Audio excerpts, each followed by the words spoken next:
सभी को नमस्कार। लास्ट डिस्कशंस को आगे बढ़ाते हैं। इसमें कल हम लोग डिस्कस कर रहे थे about money and banking, concepts of money and banking. इसके पहले थोड़ा सा 2020 के क्वेश्चन पेपर्स को एक बार देख लेते हैं कि कहाँ से, which are the important topics जहां से क्वेश्चंस आए थे उसमें।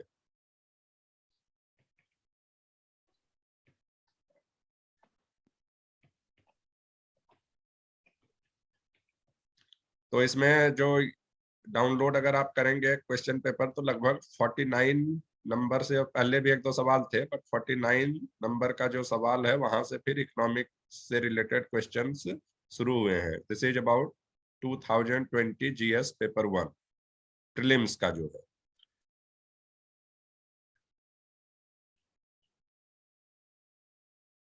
तो फॉर एग्जांपल 49th नंबर का जो क्वेश्चन है वो ग्लोबल फाइनेंशियल क्राइसिस के बारे में कल भी हम लोग डिस्कस कर रहे थे।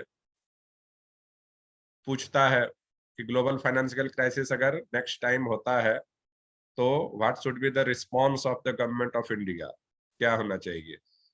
तो अब इस तरह के जो फाइनेंशियल, गवर्नमेंट के पास प्राइमरीली मैक्रो इकोनॉमिक सिचुएशन को कंट्रोल तो इंटायरली नहीं कर सकती है कोई एक कंट्री, बट उसको अफेक्ट करने के लिए, थोड़ा बहुत रेगुलेट करने के लिए, थोड़ा बहुत डायरेक्शन देने के लिहाज से कुछ सर्टेन पॉलिसीज अडॉप्ट करती है। उसमें से जो मेन पॉलिसीज हैं वो मॉनेटरी पॉलिसीज हैं, जिस क्या उसके टूल्स हैं इसके बारे में भी आप लोग डिटेल पढ़ेंगे आगे, अनिवार्य जो होगा कुछ हम लोग भी डिस्कस करेंगे। फिस्कल पॉलिसीज होते हैं, जो बजट रिलेटेड पॉलिसीज होते हैं, टैक्सेशन एक्सेट्रा। एक्सचेंज रेट से रिलेटेड पॉलिसीज होती हैं, जिसका कि आप सभी ने सुना होगा कि एप्रिसिएशन, डेप्रिसिएशन, डिवेल्युएशन एक्सेट्रा।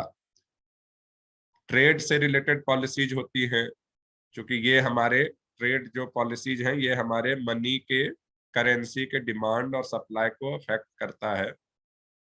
तो इन सारे पॉलिसीज के माध्यम से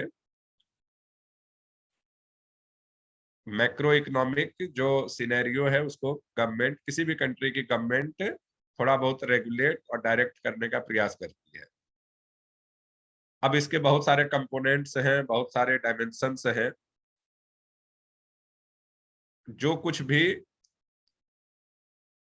इसमें जब डिटेल पढ़ेंगे और जब आंसर करने का प्रयास करेंगे आप लोग, तो उसमें डेफिनेटली अटेम्प्ट होना चाहिए और ये सारे लिंकेजेस समझ में आएंगे। तो अभी फिलहाल यही कि क्वेश्चंस हमारे आ कहां से रहे, किस प्रकार के आ रहे हैं। अगेन 50 नंबर क्वेश्चन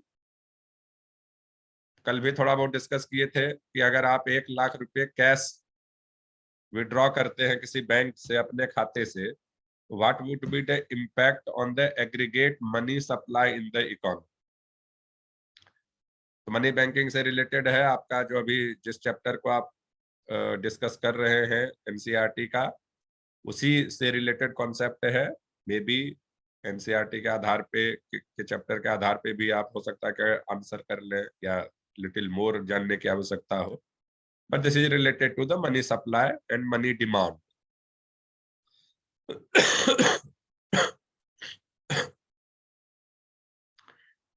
51 नंबर का जो सवाल है, it's related to foreign direct investment.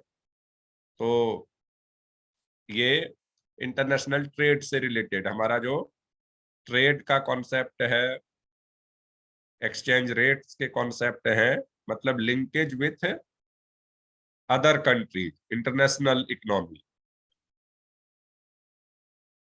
जिसका कि एक इंपॉर्टेंट टॉपिक रहता है हमेशा ही फॉरेन डायरेक्ट इन्वेस्टमेंट। तो उससे रिलेटेड कॉन्सेप्ट है, उसके जो डायमेंशन है। 52 नंबर का जो सवाल है, again international trade, directly international trade के जो हमारे एट्रीब्यूट्स हैं उसके बारे में पूछा है। मर्केंडाइज एक्सपोर्ट क्या है, मर्केंडाइज इंपोर्ट से ज्यादा है, कम है, और सोर्स ऑफ इंफॉर्मेशन के बारे में लिटिल बिट डिस्कस करते हुए चलते हैं। तो जैसे 52 नंबर का जो सवाल पूछा है वो सीधे पूछा है डायरेक्टली कि India merchandise exports are less than its merchandise import. तो अब ये स्टेटमेंट सही है या गलत है, ये तभी हम जानेंगे जब हमें पता होगा कि मर्केंडाइज एक्सपोर्ट का मतलब क्या है, मर्केंडाइज इंपोर्ट का मतलब क्या है, क्या कंपोनेंट्स है और इसका करंट स्टेटस क्या है। और ये चीजें इकोनॉमिक सर्वे के पूरा जो चैप्टर है ऑन इंटरनेशनल ट्रेड इसमें आसानी से मिल सकता है। तो अगेन जैसा कि हम लोग शुरू में भी डिस्कस किए थे कि इकोनॉमिक सर्वे जिस ईयर आप पर एग्जाम में अपीयर हो रहे हैं उस साल का जो इकोनॉमिक सर्वे है जो इम्पोर्टेंट ऑथेंटिक डॉक्यूमेंट जिससे कि आपको कई सारे इंफॉर्मेशन मिलते हैं और जिसके आधार पे बहुत सारे क्वेश्चंस का आंसर कर सकते हैं।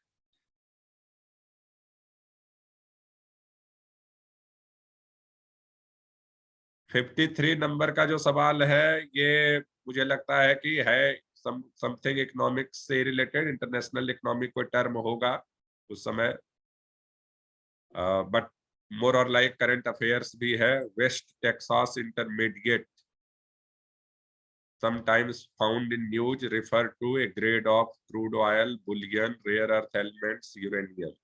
होगा कुछ करंट अफेयर्स का उस समय। तो इकोनॉमिक सेंस के जो टर्म्स हैं जो करंट अफेयर्स में आते हैं तो न्यूज़पेपर से हमें रोज कुछ वैसे ट्रिकी टर्म्स को चूज करने चाहिए, खासकर जो बिजनेस पेज पे या इकोनॉमी के पेज पे रहता है जो भी पेपर आप फॉलो करते हैं। 54 नंबर का जो सवाल है, in the context of Indian economy non financial debt includes. तो अगेन फाइनेंशियल मार्केट से रिलेटेड हमारा सवाल है। अनदर इम्पोर्टेंट कंपोनेंट है, टॉपिक है जिससे अक्सर सवाल आते हैं। तो फाइनेंशियल मार्केट, डेट मार्केट, ये सब के बारे में हमें जानना है। एनसीईआरटी में बहुत डिटेल में इंफॉर्मेशन नहीं मिल पाएगा तो इसके लिए बियॉन्ड उसके भी हमें पढ़ने की आवश्यकता होगी। 55 नंबर का जो सवाल है,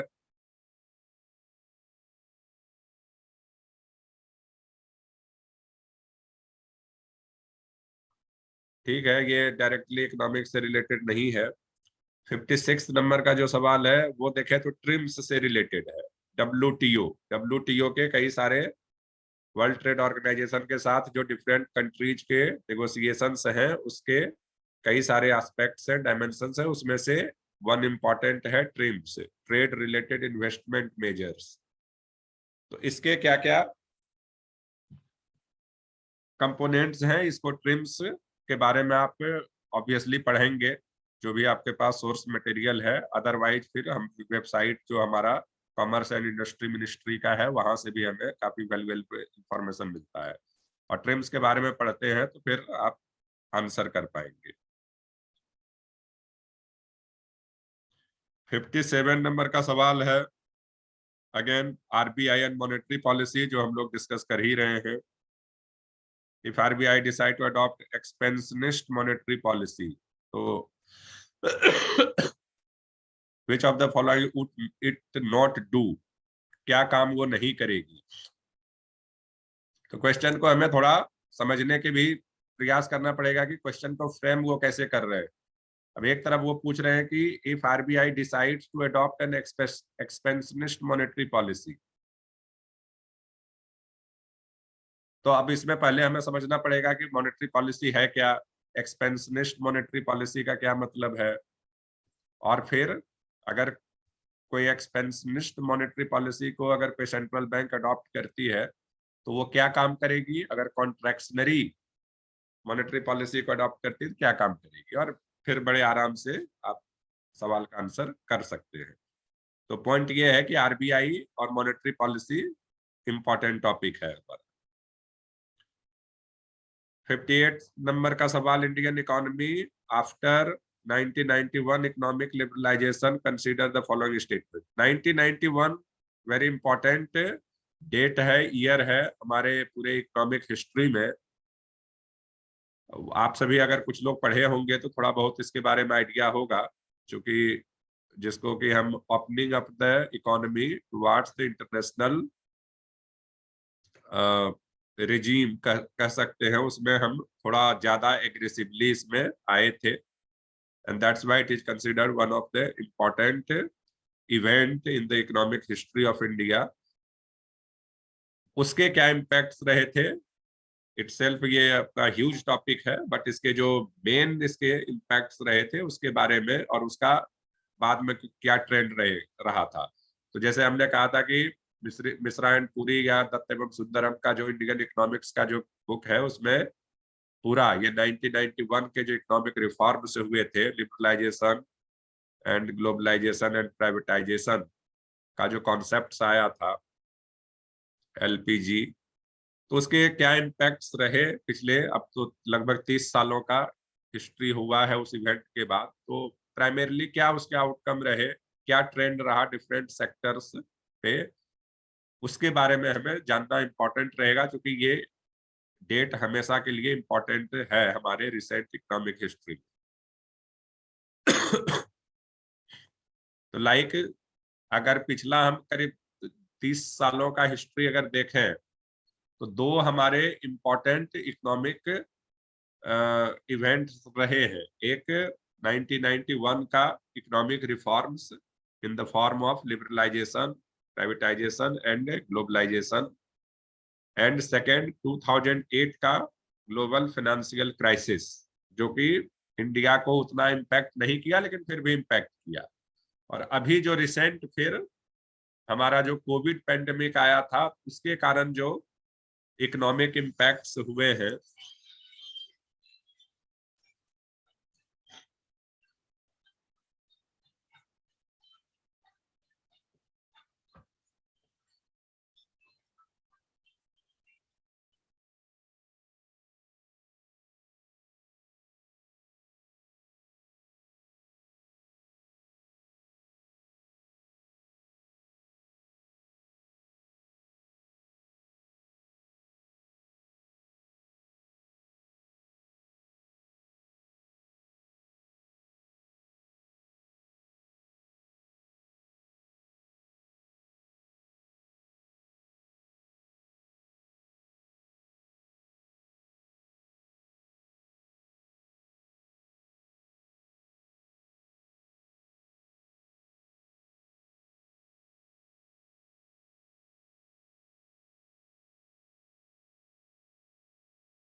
नेक्स्ट 58 एंड देन 59 का सवाल देखते हैं। इसमें again short term credit delivery to agriculture sector district central cooperative banks.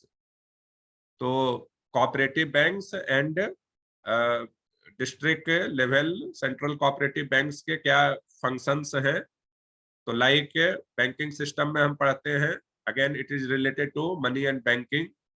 Banking system में हमारे दो इम्पोर्टेंट बैंक्स होते हैं, खासकर जो इंडियन कॉन्टेक्स्ट में अगर बात करें, one is the commercial banks, another is the cooperative banks. तो कोऑपरेटिव बैंक्स के क्या फंक्शंस हैं बेसिकली, वो हमें जानना है। तो बैंकिंग सिस्टम के पार्ट के रूप में तो ये सवाल आसानी से हो जाना चाहिए। साइबर इंश्योरेंस फॉर इंडिविजुअल्स उस समय रहा होगा,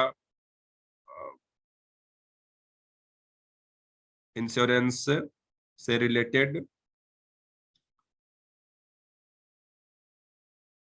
सवाल के रूप में मे बी करंट अफेयर्स का भी पार्ट होगा। 2020 में एक सवाल है ये। तो अब इसको इंश्योरेंस जो हमारे रिलेटेड कॉन्सेप्ट्स हैं या चैप्टर्स होंगे उसमें मे बी मेंशन हो सकता है, अदरवाइज फिर as a part of current affairs के रूप में हम इसको ट्रीट कर सकते हैं। 61 नंबर का जो सवाल है, एग्रीकल्चर सेक्टर में what do we mean by public investment in agriculture. Again अगर मिश्रापुरी या दत्तसुंदरम का एग्रीकल्चर चैप्टर पढ़ते हैं तो उसमें कि what is the meaning of investment in agriculture definitely मिलना चाहिए, मिलेगा ही तो हम उसके बेसिस पे अटेम्प्ट कर सकते हैं। What is 62? What is the importance of the term interest coverage ratio of a firm in India? तो फर्म लेवल जो कल हम लोग डिस्कस कर रहे थे कि माइक्रो इकोनॉमिक्स कितना इंपॉर्टेंट है, तो कुछ सवाल उसमें हमारे इंडिविजुअल लेवल पे, इधर एट कंज्यूमर लेवल या फर्म लेवल के जो डिसीजंस हैं, उनके जो मैकेनिज्म है, वर्किंग है, उससे रिलेटेड कॉन्सेप्ट आ सकते हैं, तो like that. 62 63 price of rice in India को कौन सा अफेक्ट करता है? Which are the factors? MSP and like that other. तो आप कोई भी कमोडिटी के प्राइस को डिटरमिन कौन कौन से फैक्टर करते हैं इकोनॉमी में, and rice is the one of the important serial जिसको कि लगभग मुझे लगता है कि 80-90% पॉपुलेशन ईट करता है, डे टू डे कंजम्पशन है इसका। One of the most important serial rice, wheat etcetera. तो इसके प्राइस कैसे डिटरमिन होते हैं, मे बी अदर कमोडिटीज का। तो इसके बारे में हमें जानने की आवश्यकता होगी। अगेन प्राइस का जो चैप्टर है बेसिक, तो प्राइस कैसे डिटरमिन होता है कमोडिटी का, and then at aggregate level, तो ये एनसीईआरटी में आपको आसानी से मिल जाएगा। बट मे बी हमें लिटिल मोर उसके बियॉन्ड जाने की आवश्यकता पड़ेगी ही, तो बहुत भी एकदम डेप्थ में जाने की आवश्यकता नहीं है, लेकिन एक एनसीईआरटी के बेसिक कॉन्सेप्ट्स के बाद इकोनॉमिक सर्वे या अदर जो सोर्सेस ऑफ इंफॉर्मेशन है उसके बारे में हमें factors affecting the prices of important commodities के बारे में जान सकते हैं। नेक्स्ट 64 में ट्रेड विथ इंटरनेशनल ट्रेड के कुछ स्टेटमेंट्स दिए हुए हैं, like trade with Nepal, trade with Indo Sri Lanka trade, Indo Nepal trade, और कुछ स्टेटमेंट्स के बारे में कि सही है गलत के पूछा है। 65 G20 के मेंबर्स कौन कौन है? Straight forward question, but again GS का भी करंट अफेयर्स टाइप भी है, बट मे बी थोड़ा बहुत इकोनॉमिक्स से भी रिलेटेड है। किसान क्रेडिट कार्ड स्कीम काफी इंपॉर्टेंट है और आजकल कई सारे सेक्टर्स में इस स्कीम को डे टू डे प्रमोट किया जा रहा है। हम लोग अभी भी देखते हैं as a part of job also कि लगभग किसान क्रेडिट कार्ड स्कीम्स को ज्यादा कवरेज मिले, ज्यादा लोग इसके बेनिफिट लें, इसके लिए गवर्नमेंट का काफी पुश है। तो किसान क्रेडिट का अभी जो प्रीलिम्स का जो सिलेबस है उसमें भी है इंपॉर्टेंट सोशल सेक्टर इनिशिएटिव्स, तो it can be considered as one of the important socio-economic initiative by the government of India। किसान क्रेडिट स्कीम ये क्या है इसके बारे में। 67 consumer price index WPI, again economic survey में आसानी से मिल जाएगा, बेसिक कॉन्सेप्ट एनसीईआरटी में मिल सकता है। These are important pricing indices as followed in India, अन्य कंट्रीज में भी जनरली फॉलो होते हैं। तो क्या है ये सीपीआई, क्या है WPI, क्या है एक्सेट्रा। तो इतने सवाल इकोनॉमिक्स से डायरेक्टली इनडायरेक्टली रिलेटेड है। तो हमने इसमें 2020 के क्वेश्चंस का आप एनालिसिस करेंगे तो इससे ये समझ में आएगा कि मोस्टली क्वेश्चंस हमारे कहाँ से आ रहे हैं। क्वेश्चंस लगभग वही है, monetary policy, international trade, important schemes, initiatives taken by the government of India, और उसी से related banking, finance, insurance, market. तो ये सब जो हमारे टॉपिक्स, और लगभग इस सबसे, अब चूंकि ये सारे टॉपिक भी इतने बड़े बड़े टॉपिक है कि इनमें क्वेश्चंस की कोई कमी नहीं हो सकती है। तो क्वेश्चंस भले डिफर कर सकते हैं, करते ही हैं डिफरेंट ईयर के क्वेश्चंस में, बट टॉपिक्स मोस्टली आप देखते हैं कि लगभग रिपीट होते हैं। और इसीलिए इन सारे टॉपिक और उससे रिलेटेड कॉन्सेप्ट्स का हमें पहले अच्छे से कमांड करने की आवश्यकता होनी चाहिए और उस पर हमारा ज्यादा फोकस होना चाहिए। तो 3-4 जो हम अगर देखें, निष्कर्ष निकालें, तो budget, money banking, monetary policy,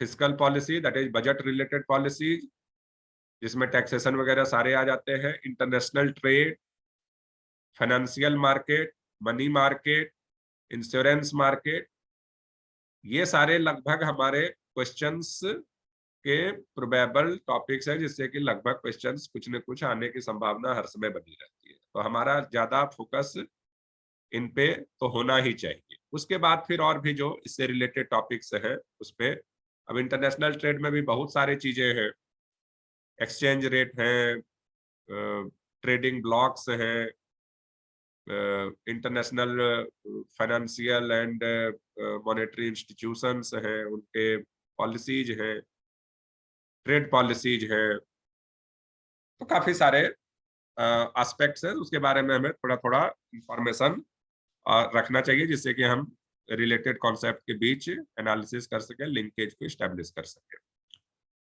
और ये सारे फिर हमारे मेंस के प्रिपरेशन में भी यूजफुल हुआ है, क्योंकि लगभग ये सारे टॉपिक्स वहां पे भी आपको मिल ही जाएंगे। तो again going back to monetary, money banking and monetary policy वाला कॉन्सेप्ट, तो होपफुली आप सभी लोग इसको फॉलो करना शुरू कीजिए।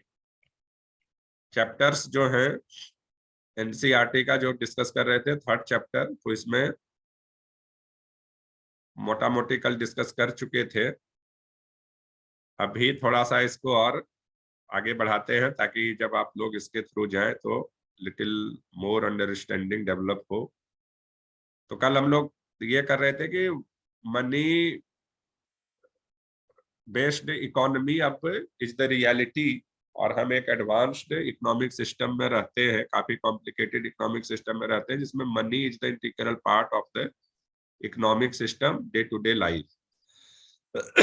इवन तो इसका कोई अपना ओन वैल्यू नहीं है, एक पीस ऑफ पेपर है, लेकिन इसके वैल्यूज हैं, फंक्शंस हैं, और चूंकि ये वैल्यूएबल है इसलिए इसके डिमांड भी है। डिमांड क्या क्या है, तो हम लोग कल देख रहे थे कि 3 प्राइमरीली वर्क है जिसके लिए कि इसका डिमांड किया जाता है एज ए ह्यूमन बीइंग के द्वारा। और डिमांड करता कौन है, तो इकोनॉमिक एजेंट्स, ऐसा नहीं कि केवल ह्यूमन बीइंग ही करता है मनी का डिमांड, फर्म्स भी कर सकते हैं, इंस्टीट्यूशंस भी कर सकते हैं, और ह्यूमन बीइंग भी कर सकते हैं, गवर्नमेंट भी कर सकती है, गवर्नमेंट भी एक इंस्टीट्यूशन है। तो एक ट्रांजैक्शन मोटिव था, डे टू डे ट्रांजैक्शन करने के लिए। दूसरा प्रिकॉशनरी मोटिव था कि प्रेजेंट ट्रांजैक्शन के लिए हमें इमीडिएट रिक्वायरमेंट नहीं है, but may be after 1 day, after few hours हमें इसकी आवश्यकता पड़ सकती है, which we don't know, sometimes we know, sometimes we don't know, but उस कंटिजेंसी को फुलफिल करने के लिए हमें immediate liquid medium of exchange चाहिए, तो हम उसको करेंसी को अपने पास रखते हैं, that is precautionary motive. And the third is the speculative motive. Speculative motive के बारे में थोड़ा सा डिटेल आप लोग पहले पढ़िए, फिर डिस्कस करेंगे कि इसमें में भी बहुत सारे तरह के स्पेकुलेटिव मोटिव्स हो सकते हैं। लैंड परचेज हो सकता है, शेयर परचेज हो सकता है, स्टॉक मार्केट परचेज हो सकता है, जिससे कि हमें, हमारे पास करेंसी है, हम कहीं इन्वेस्ट करते हैं और फिर हमें उससे ये एक्सपेक्टेशन रहता है कि हम उसे कुछ बेनिफिट, प्रॉफिट अर्न कर सके। उस मोटिव को फुलफिल करने के लिए ही हम मनी का डिमांड करते हैं, क्योंकि मनी में वैल्यू है, it is store of value. वो केवल पीस ऑफ करेंसी पेपर नहीं है, उसका वैल्यू है, उसमें सम वैल्यू स्टोर्ड है, जितने मूल्य का वो करेंसी है। तो दीज आर द डिमांड्स। अब जो कल हम लोग डिस्कस कर रहे थे कि प्राइमरीली हम सप्लाई ऑफ मनी को तो रेगुलेट कर सकते हैं, डिमांड को बहुत ज्यादा नहीं कर सकते हैं, because it affects the human behaviour, और ह्यूमन बिहेवियर को कंट्रोल करना इतना आसान नहीं है। ये बात सही है। थोड़े बहुत टूल्स को अडॉप्ट करके थोड़ा बहुत ह्यूमन बिहेवियर को भी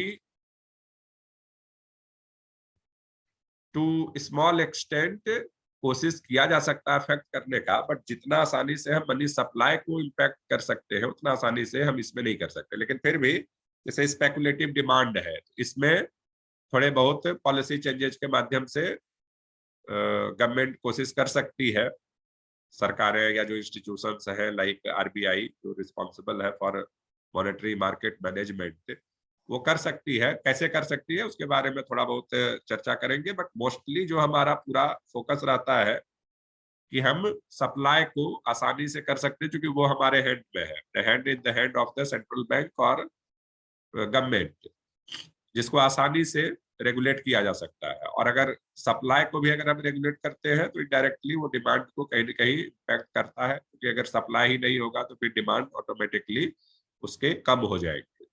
या अगर हमें डिमांड बढ़ाने की आवश्यकता है तो अगर हम सप्लाई बढ़ाएंगे तो डिमांड भी ऑटोमेटिकली थोड़ा बहुत बढ़ेगा।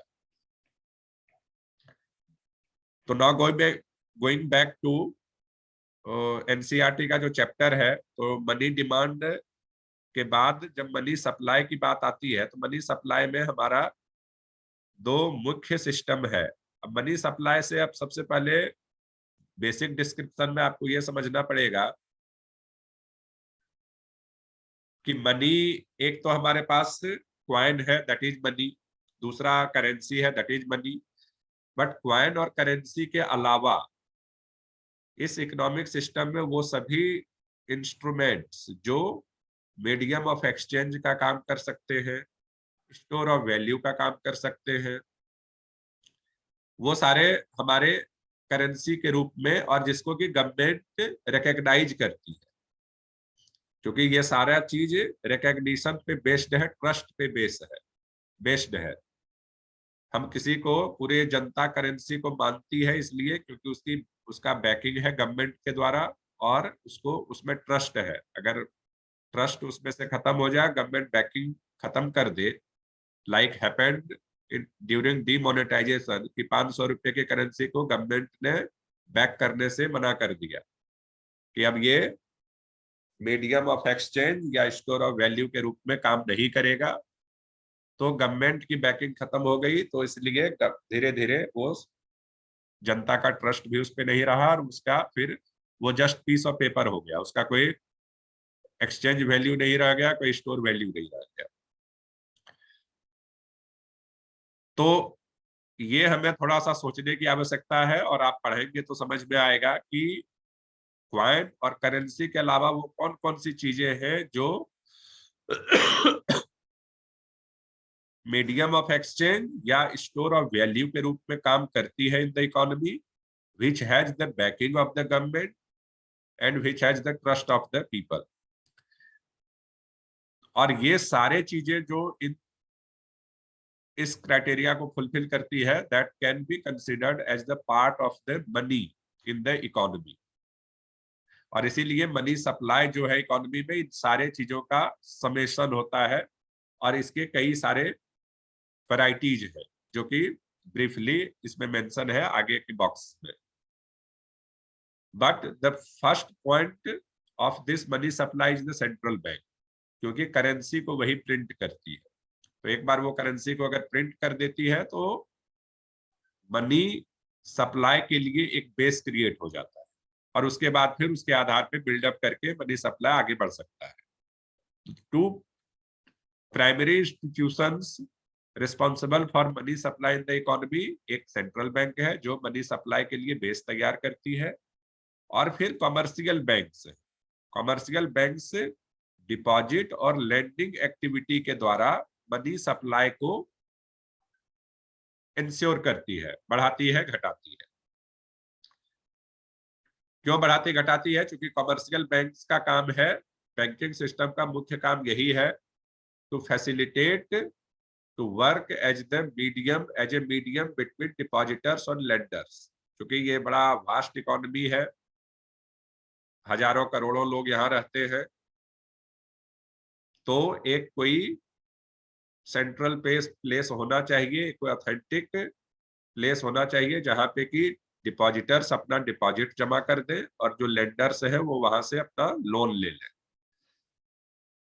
और कमर्शियल बैंक्स का मुख्य काम ये है, हालांकि अब और भी बहुत सारे काम हो गए हैं, इंश्योरेंस वगैरह भी करने लगे हैं, बाकी चीजें भी करने लगे हैं, बट मुख्य काम कमर्शियल बैंक्स का यही है, डिपॉजिट लेना और लेंड करना। और इस डिपॉजिट लेंडिंग के माध्यम से ही वो मनी को क्रिएट करते हैं। और मनी क्रिएशन का क्या है? जो आपका डिमांड डिपॉजिट है, चेक वगैरह है, ये सारे these are the forms of money in the economy created by the commercial banks. Central bank केवल करेंसी को प्रिंट करती है।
तो कमर्शियल बैंक्स मनी क्रिएट करती है by primarily lending and deposit activity. इसके बारे में आप लोग इसको चैप्टर को पढ़िएगा, अगर कहीं कोई कंफ्यूजन होगा तो विल डिस्कस मोर। अब इसमें एक क्वेश्चन आता है कि मनी क्रिएट करती है, बेस क्रिएट करती है central bank by printing the currency, और commercial banks primarily lending activities के द्वारा उस मनी सप्लाई को और ऐड करती है। बट इसमें लिमिट क्या है? क्या ये एंडलेस एक्टिविटी हो सकती है मनी सप्लाई का? What are the tools of regulation? इसको कंट्रोल कैसे किया जा सकता है, रेगुलेट कैसे किया जा सकता है? तब इसमें क्वेश्चन आता है कि what are the limits to credit creation, और फिर कॉन्सेप्ट ऑफ मनी मल्टीप्लायर आता है, और फिर tools to regulate the money supply in the economy. तो जैसा कि हमने देखा कि सेंट्रल बैंक करेंसी को प्रिंट करती है, और वो जो प्रिंटेड करेंसी है that is the base for the money creation in the economy by the commercial banks and other entities. But other commercial banks और अदर एंटिटीज को मनी क्रिएट करने का कोई छूट नहीं है, मैंने एंडलेस नहीं कर सकती है। उसके लिए सर्टेन रेगुलेशंस है as determined by the government और the central bank. Money regulation primarily is the responsibility of the central bank।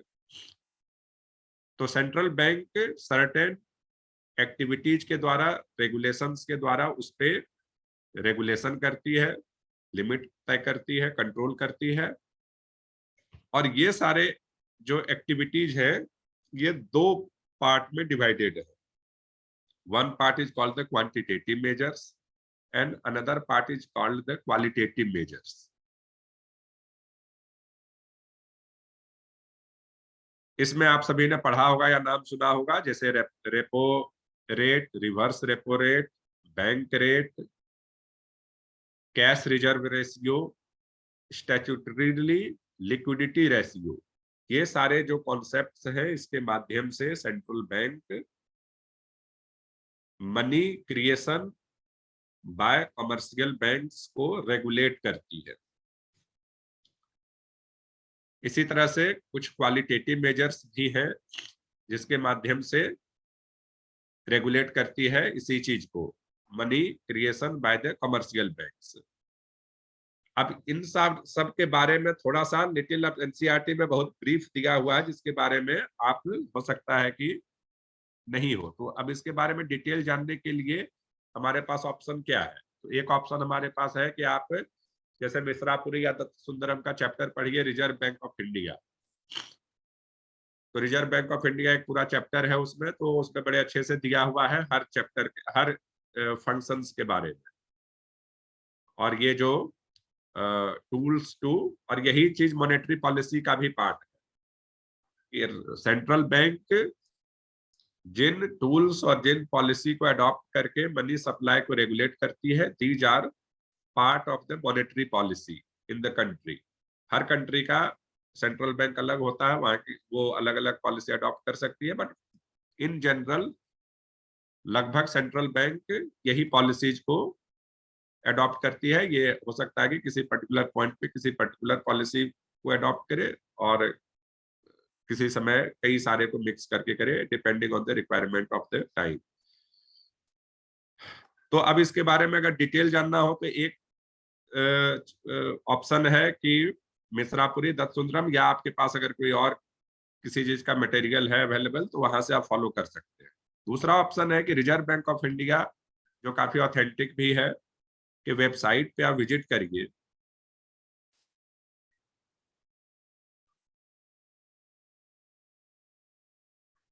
और इसमें फिर आपको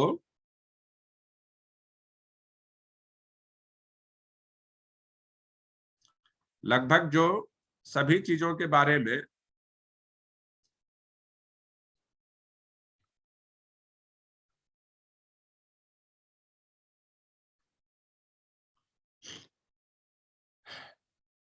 लगभग जो आरबीआई के जो फंक्शंस हैं और जो हमारे रेगुलेटरी रोल है, आरबीआई जो सेंट्रल बैंक कैसे ये कमर्शियल बैंक पे रेगुलेट करती है, और किस प्रकार से ये जो डिफरेंट कॉन्सेप्ट्स हैं ऑफ monetary policy, like bank rate, repo rate, reverse repo rate etcetera, तो ये सारी चीजें हैं क्या, what are the meaning of these terms, and how Reserve Bank of India regulates the money supply in the economy by regulating, by following these steps, इन सारे tools को। तो ये सारे आप जब होम पेज पे जाएंगे तो एक तो इसका जो अब आरबीआई से हमें इंफॉर्मेशन कैसे कलेक्ट करना है कि वेबसाइट से, तो मॉनेटरी पॉलिसी और money market in the economy के बारे में सबसे ऑथेंटिक जो इंफॉर्मेशन आपको मिलता है वो रिजर्व बैंक ऑफ इंडिया के वेबसाइट में के सर्टेन सेक्शंस को फॉलो करने से। तो एक जो इसका बहुत इंपॉर्टेंट पार्ट है वो FAQ। तो आप रिजर्व बैंक ऑफ इंडिया के वेबसाइट को जाएंगे rbi.org.in, उसके बाद इसमें FAQ का सेक्शन जाएंगे, जो इसको सबसे नीचे में आप स्क्रॉल डाउन करेंगे तो FAQs लिखा हुआ है, उस पर आप क्लिक करेंगे तो इसमें बहुत सारे आपको FAQs मिलता है, कई सारे। इसमें से जो हमारे इंपॉर्टेंट जो FAQs हैं इसको हम अभी लिस्ट करके ग्रुप पे शेयर कर देंगे, उसको आप अगर फॉलो करेंगे तो आपको इसमें काफी डिटेल मिल जाएगा आरबीआई के रोल के बारे में, आरबीआई के फंक्शंस के बारे में, और भी बहुत सारी चीजें जैसे गवर्नमेंट सिक्योरिटीज के बारे में, गवर्नमेंट बॉन्ड्स के बारे में, and many other thing, priority sector lending क्या है उसके बारे में। तो बहुत सारे चीज लगभग मतलब जो हम इधर उधर कई जगहों से पढ़ते हैं वो सारा का एक यहाँ पे पूरा आपको एक जगह से एक जाई रूप से मिल जाएगा। तो मॉनेटरी पॉलिसी के बारे में हमें आरबीआई के वेबसाइट के जो FAQ सेक्शन है उसको हमें थोड़ा सीरियसली फॉलो करना चाहिए फॉर द ऑथेंटिक डॉक्यूमेंट बाकी जैसे ये reverse repo rate, bank rate वगैरह हमेशा चेंज होता रहता है, तो इसके बारे में भी आपको अगर इंफॉर्मेशन आसानी से यहाँ पे मिल जाता है। पॉलिसी अभी करेंट क्या चल रहा है, हमारे पॉलिसी रेट्स, तो वो सारे चीजें यहाँ पे लिस्टेड रहती है, उसको हम ये कर सकते हैं।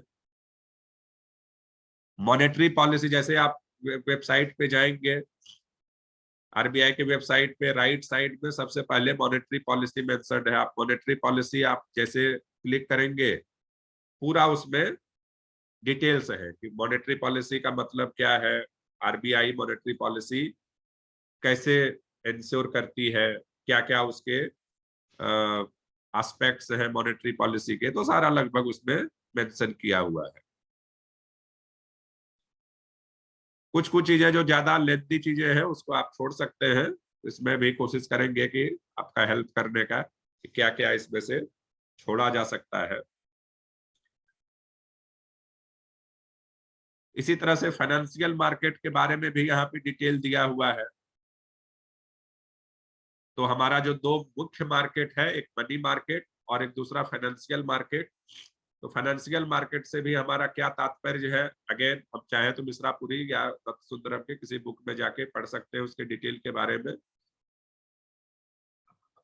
उसमें भी कोई है नहीं, लगभग इंफॉर्मेशन वो सब भी यही इसी सबसे लेते हैं, या अगर आपको डायरेक्टली अगर लगता है कि एकदम से हम आरबीआई के ऑथेंटिक वेबसाइट पे जाके हम अगर देखें, तो आई थिंक उसमें भी कोई बुराई नहीं है, वो काफी ऑथेंटिक इंफॉर्मेशन यहाँ से मिलेगा, जिसको कि आपको और कहीं से फॉलो करने की आवश्यकता नहीं होनी चाहिए।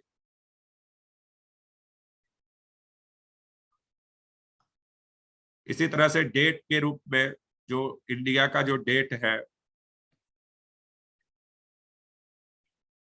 जिसको कि पब्लिक डेट भी कहते हैं, उसके बारे में अगर हमें पढ़ना है, और पढ़ना ही है क्योंकि ये इंपॉर्टेंट टॉपिक है both for prelims and mains, तो इकोनॉमिक सर्वे से हमें थोड़े बहुत उसके आंकड़े मिल जाएंगे।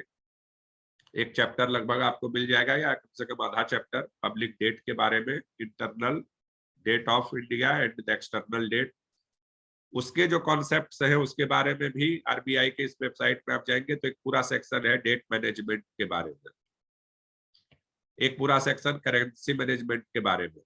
तो पूरा का हमें सारा एकदम नहीं पढ़ना है, लेकिन इसमें से जो इम्पोर्टेंट चीजें हैं इसको हमें डेफिनेटली फॉलो करनी है, और इसमें से कुछ मैं भी इसमें से छांट के सजेस्ट करने का प्रयास करूंगा, जिससे कि बहुत ज्यादा हम इधर उधर उलझ ना जाए, जो बहुत इम्पोर्टेंट नहीं है, रिक्वायर्ड नहीं है, उसको पढ़ने में हम अननेसेसरी टाइम एनर्जी वेस्ट ना करें, जो ज्यादा इम्पोर्टेंट है उस पर भी हम फोकस करने का प्रयास करें।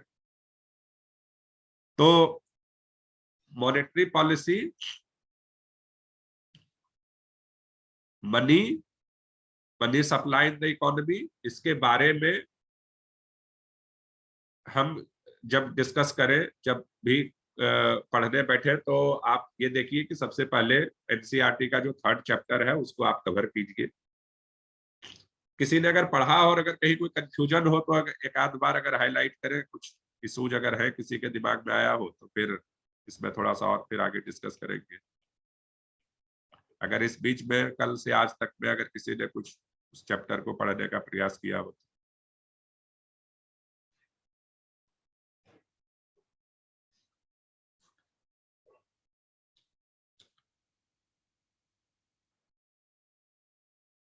मेरा इसमें सुझाव ये है कि एनसीईआरटी का ये जो थर्ड चैप्टर है मैक्रो इकोनॉमिक्स का, मनी एंड बैंकिंग, इसको कम से कम 2 से 3 बार पढ़िए। और मुझे लगता है कि उसका हर पैराग्राफ, हर ऑलमोस्ट हर सेंटेंस में ही कुछ ना कुछ इंफॉर्मेशन है which can become a part of the question directly directly, और एटलीस्ट कुछ कॉन्सेप्ट को वो बिल्ड करेगा। उसके लास्ट में जो सवाल है, जैसे अगर एनसीईआरटी का ही सवाल देखते हैं, और ये मैं बता दूं कि ये बड़ा मतलब एक बेसिक इंट्रोडक्शन है, अगर आप एनसीईआरटी का जो मनी बैंकिंग चैप्टर है regarding money supply in the economy, regarding money market, financial market, monetary policy का एक बहुत ब्रीफ इंट्रोडक्शन दिया है उसमें, उसके आधार पे आप सिविल सर्विस के क्वेश्चन को अटेम्प्ट नहीं कर पाएंगे। तो उसके ऊपर आपको फिर क्या, तो या तो इकोनॉमिक सर्वे से उसको सप्लीमेंट करना पड़ेगा, फर्स्ट पॉइंट, और इकोनॉमिक सर्वे में आपको प्राइस के ऊपर, इन्फ्लेशन के ऊपर, मॉनेटरी पॉलिसी, इस सब के ऊपर एक एक चैप्टर ऑलमोस्ट है। तो जो हमारा करंट डेटा है उसके बारे में तो वहां से मिल जाएगा, लेकिन जो कॉन्सेप्ट्स है उसके बारे में या तो आप टेक्स्ट बुक को फॉलो कीजिए, और टेक्स्ट बुक को फॉलो करना ही चाहिए, एक बार तो करना ही चाहिए, बट जो फिर वेबसाइट्स है कंसर्न्ड इंस्टीट्यूशंस के, तो monetary policy responsibility central bank, reserve bank of India का है इंडिया के लिए। तो ये पूरे मॉनेटरी पॉलिसी के बारे में यहाँ से आपको पर्याप्त इंफॉर्मेशन मिल सकता है, जिससे कि आप उसको एनालिसिस करके, स्टडी करके और फिर क्वेश्चन का अटेम्प्ट कर सकते हैं। तो हम इसमें जैसे एनसीईआरटी का अगर क्वेश्चन देखें, एनसीईआरटी का चैप्टर देखें,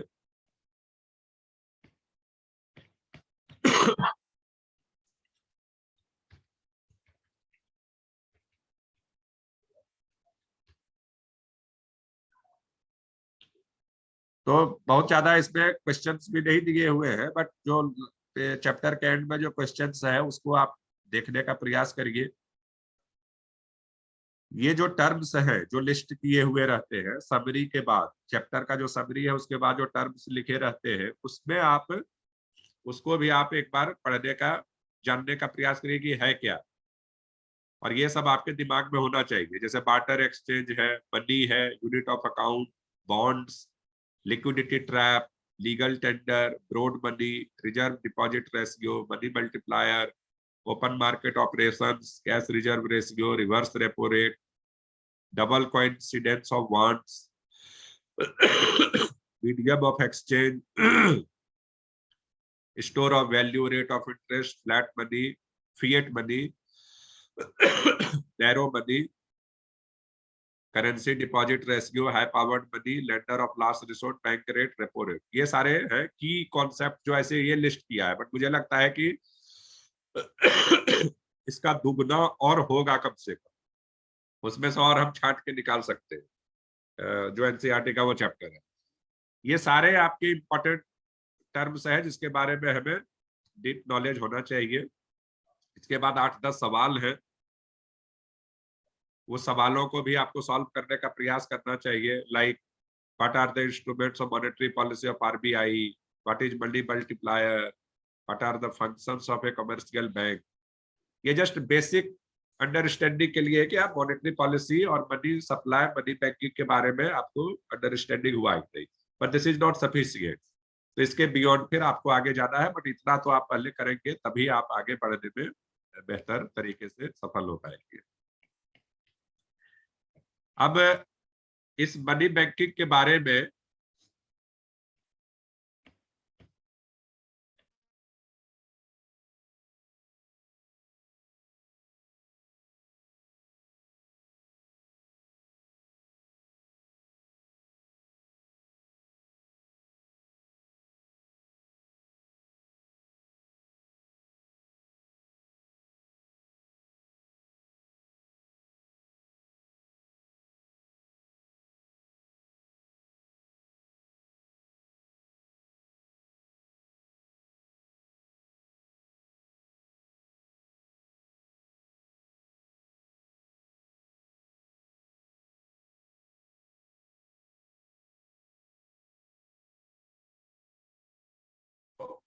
तो अभी जो ये मॉनेटरी पॉलिसी के जो खासकर वेबसाइट से जो डिफरेंट डाउनलोडेबल थिंग्स हैं और जो इम्पोर्टेंट सेक्शंस है उसको मैं लिस्ट करके उसको शेयर करूंगा, जिससे कि आपको, आप उस चीज को अगर आप पढ़ते हैं तो एक ग्रेटर अंडरस्टैंडिंग डेवलप होगा क्वेश्चन को सॉल्व करने के पॉइंट ऑफ व्यू से, और डेफिनेटली आप इम्प्रूवमेंट फील करेंगे ग्रेजुअली जैसे उसको आप फॉलो करना शुरू करेंगे। तो नेक्स्ट जो चैप्टर हमारा रहेगा इसके बारे में हम और डिटेल डिस्कस करेंगे, प्रोवाइडेड दैट कि आप सभी लोग एक बार पढ़ते हैं और इसमें जो क्वेश्चंस अगर अंडरस्टैंडिंग में दिक्कतें होती हैं तो आप या तो ग्रुप पे या जब क्लास लेते हैं उस समय अगर आप मेंशन करते हैं कि हाँ हमसे ये सवाल सॉल्व नहीं हो पा रहा है in spite of reading, NCERT भी हमने पढ़ लिया, इकोनॉमिक सर्वे का भी कंसर्न सेक्शन को हमने देख लिया, आरबीआई का वेबसाइट या टेक्स्ट बुक भी पढ़ लिया, फिर भी सवाल सॉल्व नहीं हो पा रहा है, वो स्टेज आना नहीं चाहिए, बट ठीक है, हो सकता है। या फिर ऐसा भी हो सकता है कि हम कोई कॉन्सेप्ट पढ़ रहे हैं like monetary policy, bank rate, repo rate, reverse repo rate, 2 बार पढ़े, 3 बार पढ़े, फिर भी समझ में नहीं आ रहा है कि क्या है इसका कॉन्सेप्ट। संभावना है, हो सकता है, नॉट एन इश्यू, बट आना चाहिए। अगर क्वेरी हो, क्वेश्चंस हो, तो वो आपको लिस्टिंग करना चाहिए कहाँ पे हम स्टक हो रहे हैं, तो उस पर हम डिटेल डिस्कशन कर सकते हैं। इसके बाद फिर अगर हम नेक्स्ट चैप्टर की बात करें, जिसका कि बेसिक इंट्रोडक्शन अगर हम जाएंगे, तो एनसीईआरटी का जो 4th चैप्टर है, that talks about the determination of income and employment in the economy. तो ये फिर बात करता है एग्रीगेट डिमांड की। तो इकोनॉमी में एग्रीगेट डिमांड का क्या मतलब है, फिर उसमें फिर उसके कंपोनेंट्स क्या क्या है एग्रीगेट डिमांड के, कंजम्पशन है, इन्वेस्टमेंट है, गवर्नमेंट एक्सपेंडिचर है, एंड रिलेटेड कॉन्सेप्ट। तो इसके बारे में फिर ये कर सकते हैं। फिर ये सेक्टर्स मॉडल की बात करता है कि इकोनॉमी, मैक्रो इकोनॉमिक जो कॉन्सेप्ट्स हैं वो बेस्ड ऑन सर्टेन मॉडल्स है। मॉडल का मतलब है कि इकोनॉमी में सेक्टर्स कितने हैं। 2 सेक्टर इकोनॉमी हो सकता है, 3 सेक्टर इकोनॉमी हो सकता है, 4 सेक्टर इकोनॉमी हो सकता है। इसका क्या मतलब है, इसके बारे में भी ब्रीफली डिस्कस करेंगे।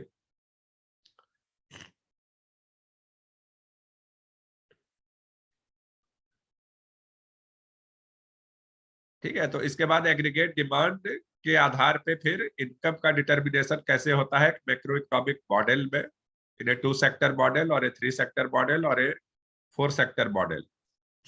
4 सेक्टर मॉडल जिसमें इंटरनेशनल इकोनॉमी भी इन्वॉल्व है।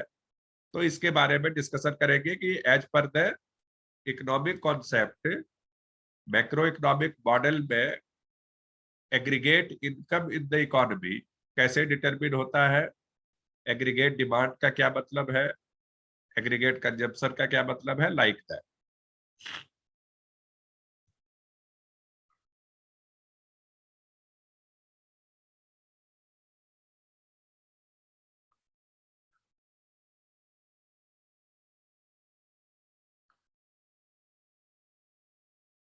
तो primarily it's this chapter is about aggregate demand और income determination in the economy, उसके क्या कॉन्सेप्ट्स है, रिलेटेड कॉन्सेप्ट्स क्या है, इसके बारे में हम लोग चर्चा करेंगे ब्रीफली, जिससे कि इसके आधार पे, इस इन कॉन्सेप्ट के आधार पे अगर बाद में यूटिलाइजेशन हो, जब हम आगे एक्सचेंज रेट वगैरह वाला चैप्टर देखेंगे, तो उसमें फिर हमें समझ में आएगा कि भाई इसका जो एग्रीगेट डिमांड और इनकम डिटर्मिनेशन कॉन्सेप्ट है, इसका यूज बीच में अगर कहीं होता है तो हम उसको किस प्रकार से लिंक कर सकते हैं और उसको फॉलो कर सकते हैं। तो और उसके बाद फिर नेक्स्ट चैप्टर में भी एक्सचेंज रेट वगैरह वाला होगा, तो फिर उसको देखेंगे अगेन, जो काफी इंपॉर्टेंट परीक्षा के लिहाज से, एग्जाम के लिहाज से इंपॉर्टेंट चैप्टर हो जाता है, तो उसको हम ये देखेंगे। तो मनी और बैंकिंग के बारे में, मॉनेटरी पॉलिसी, अगेन मैं जस्ट रेपिटेशन करते हुए मैं एक बार हाईलाइट करना चाहूंगा कि ये काफी हमारा इम्पोर्टेंट टॉपिक है, जिससे अक्सर क्वेश्चंस आते हैं। इसको थोड़ा सीरियसली फॉलो करने की आवश्यकता है। आप सभी लोग इसको फॉलो कीजिए, पढ़िए। एनसीईआरटी से शुरू करके फिर इकोनॉमिक सर्वे के जो कंसर्न चैप्टर है वो भी मैं अभी शेयर कर दूंगा, कहाँ से आपको उसमें पढ़ने हैं। और फिर आरबीआई के जो वेबसाइट के इंपॉर्टेंट सेक्शन है वो भी शेयर करूंगा। इसको पढ़ने के बाद अगर कुछ रिस्पॉन्स, कुछ क्वेरी जाएगा तो उसको भी डिस्कस करेंगे, जिससे कि आपका एक बेहतर तरीके से प्रिपरेशन हो सके। तो मनी बैंकिंग के बारे में एक प्रारंभिक जो चर्चा है, एक जो मतलब अति प्रारंभिक हम कह सकते हैं, एक rough and crude discussion, description मैं कह सकता हूं कि यही है। अब हमें इससे आगे जाना है, इस पे बिल्ड करना है। आप सभी लोगों को इसके बारे में अगर कहीं कोई क्वेरी हो, कुछ कंफ्यूजन हो, सर्टेन ऑब्जर्वेशंस हो, तो बिल्कुल शेयर कीजिए। जिससे कि हम इसको थोड़ा सा आगे कर सके। और आप लोगों को करना इसलिए इम्पोर्टेंट है कि एग्जाम आप लोगों को देना है, इस बात को हमेशा ध्यान में रखिए। ईच वन ऑफ यू, तो आपको मतलब लड़ाई आपकी ही है। तो ये सारे सवाल, अब इकोनॉमिक्स में अगर 10 या 15 सवाल आते हैं तो इसमें से मैक्सिमम सवाल को हम किस प्रकार से कैप्चर कर सकते हैं, इसके लिए जुटना है। तो सभी आप सभी लोग सीरियसली इसको क्वेश्चंस को एनालिसिस करते हैं, प्रीवियस ईयर क्वेश्चंस को, और फिर उसके आधार पे अपना स्ट्रेटजी तय करते हैं।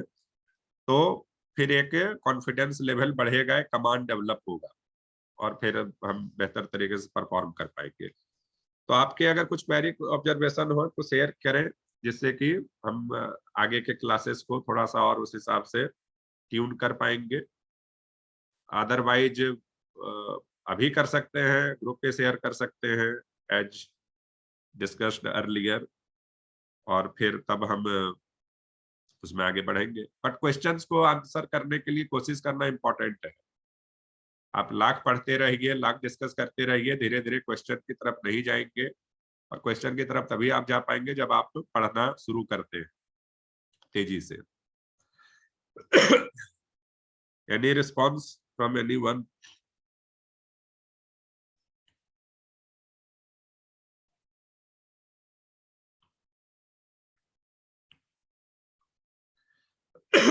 नेक्स्ट हम 2-3 क्लास में कोशिश करेंगे कि एनसीईआरटी का एक प्रारंभिक इंट्रोडक्टरी जो डिस्कशन है वो खत्म हो जाए, मैक्रो इकोनॉमिक्स का खासकर। उसके बाद ये मॉनेटरी पॉलिसी, फिस्कल पॉलिसी और banking, financial market, international market, ये सब का जो मोस्टली इकोनॉमिक सर्वे और वेबसाइट बेस्ड डिस्कशन हम थोड़ा बहुत वन बाय वन करके करते रहेंगे, जिससे कि उसके बारे में डीपर अंडरस्टैंडिंग डेवलप हो आप सभी का। टेक्स्ट बुक में भी एक या कोई एक टेक्स्ट बुक आप लोगों के पास होगा ही, आप उसको फॉलो करते रहिए, प्लस न्यूज़पेपर और मैगजीन, जिससे कि वो करंट अफेयर्स वाली चीजें मिस ना हो। तो अगर कोई और क्वेरी नहीं हो आज किसी का, तो फिर आज हम कुछ डॉक्यूमेंट शेयर करेंगे आप लोगों के साथ, जिसको कि आप लोग फॉलो करना शुरू करिएगा, और फिर आगे फिर डिस्कशन को कंटिन्यू करेंगे।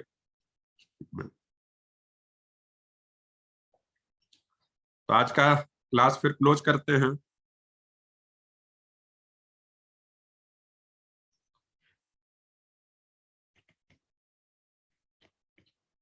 सतीश जी जुड़े हुए हैं?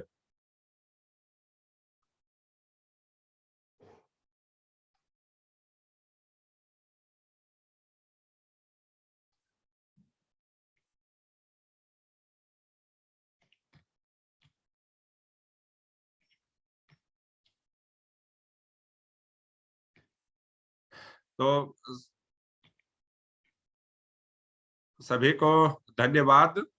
आप सभी लोग इसको फॉलो कीजिए, पढ़ना शुरू करिए, फिर हम लोग डिस्कस करेंगे नेक्स्ट क्लास में, आगे डिस्कशन को बढ़ाएंगे, और पुराने जो कॉन्सेप्ट जिस पे डिस्कशन किए हैं उस पे भी कुछ क्वेरीज आएंगे, कुछ क्वेश्चंस आएंगे, तो उसको डील करने का प्रयास करेंगे। ठीक है, thank you. Thank you sir.